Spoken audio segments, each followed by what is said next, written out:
जय मूल निवासी साथियों, मंच पर उपस्थित बामसेफ के राष्ट्रीय अध्यक्ष आर पटेल साहब, हमारे बामसेफ के मार्गदर्शक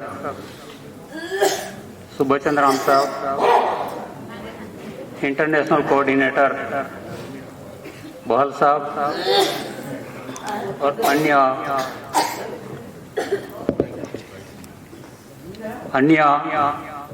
विद्वान वक्तागण, उपस्थित मूल निवासी भाई और बहनों, आज का जो इस सेशन का विषय है, जातीय संगठन जाति व्यवस्था को मजबूत व जातिवाद को बढ़ावा देता है तथा समाज को खंडित करता है, इससे बचने का उपाय, एक चर्चा। या भारतीय मूल निवासी अल्पसंख्यक सिख, ईसाई, मुस्लिम, बुद्धिस्ट, जैन व लिंगायत वर्तमान में सुरक्षित नहीं है।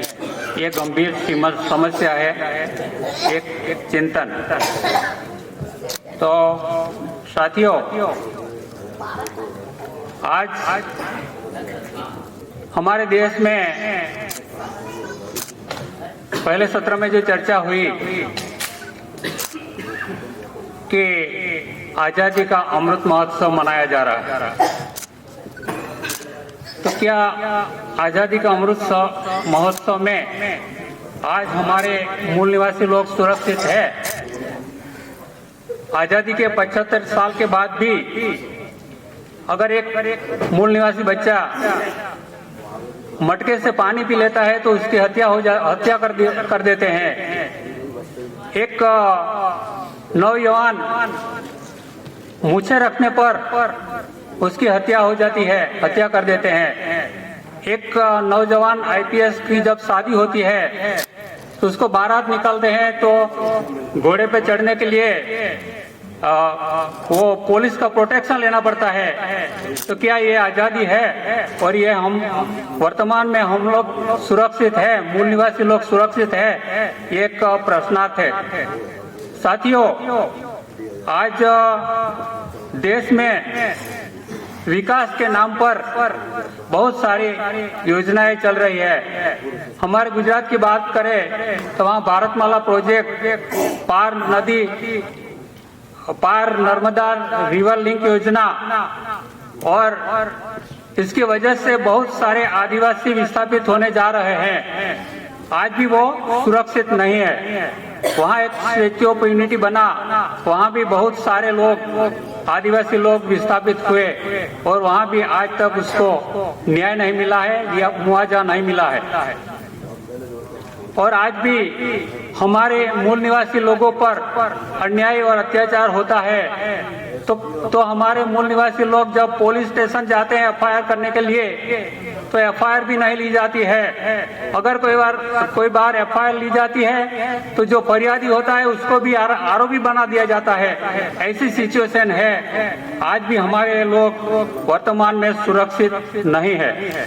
तो साथियों, उसका समाधान करने के लिए हम सबको एकजुट होना पड़ेगा। डॉक्टर बाबा साहेब आम्बेडकर ने कहा था, स्वाभिमानी लोग ही संघर्ष की परिभाषा समझते हैं। जिनका स्वाभिमान मरा होता है वो गुलाम होते हैं। मुर्दा लोग मिशन नहीं चलाते और जिंदा लोग मिशन को रुकने नहीं देते। तो ये बात को हमें आगे बढ़ाना होगा। साथियों, दूसरी बात करना चाहता हूँ कि जाति प्रथा एक ही प्रजाति के लोगों का सामाजिक विभाजन है। डॉक्टर बाबा साहेब ने कहा था, चाहे आप किसी भी दिशा में देखें, जाति एक ऐसा दैत्य है जो आपके मार्ग में खड़ा है। आप जब तक इस दैत्य को नहीं मारेंगे तब तक आप न कोई राजनीतिक सुधार कर सकते हैं, न कोई आर्थिक सुधार कर सकते हैं। साथियों, हम गुजरात की बात करें तो हम जब बामसेफ के लोग कार्यक्रम करते हैं तो वहाँ भी बड़ी दिक्कतें आते हैं। हमारा जो एरिया है पूरा ट्राइबल एरिया है। तो वहाँ कुछ लोग आदिवासी का अलग संगठन चलाते हैं, कुछ समस्त आदिवासी समाज के नाम पे चलाते हैं, कोई आदिवासी एकता परिषद के नाम पे चलाते हैं। तो वो लोग बामसेब का विरोध करते हैं, जो कि हम लोग बताते हैं कि आदिवासी की संख्या इस देश में 7.5% है। आदिवासी अकेला लड़के कभी भी आज़ादी नहीं ले पाएगा।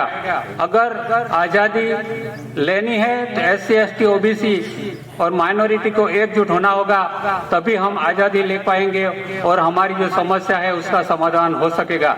तो हमारे साथ भी हम कुछ लोगों को ऐसे संगठन से भी हमारे संगठन में जुड़ने की सफलता मिलती है कभी कभी। और बामसेब के इस बार जो इलेक्शन हुआ, इसमें यह हुआ कि बामसेब के लोग तो कौन दोस्त है और कौन दुश्मन है उसको बामसेब के कार्यकर्ता को पहचान होती है, लेकिन जो दूसरे संगठन के लोग हैं उसको दोस्त और दुश्मन की पहचान नहीं है।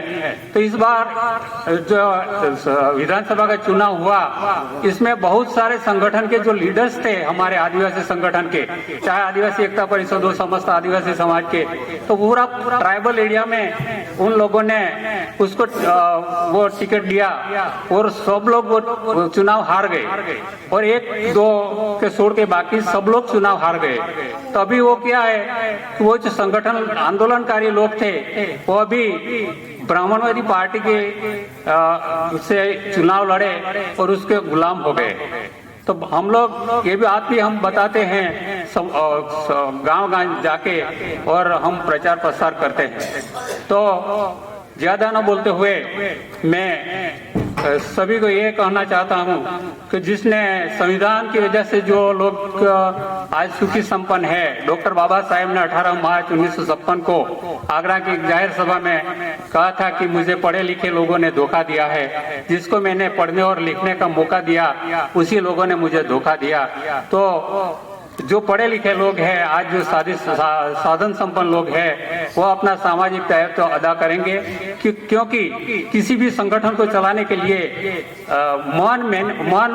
मनी और माइंड की जरूरत पड़ती है। तो सब लोग तन मन धन से सहयोग करेंगे, इसी आशा और विश्वास के साथ मैं मेरी वाणी को विराम देता हूँ। धन्यवाद। जय भारत, जय मूल निवास। बहुत बहुत धन्यवाद।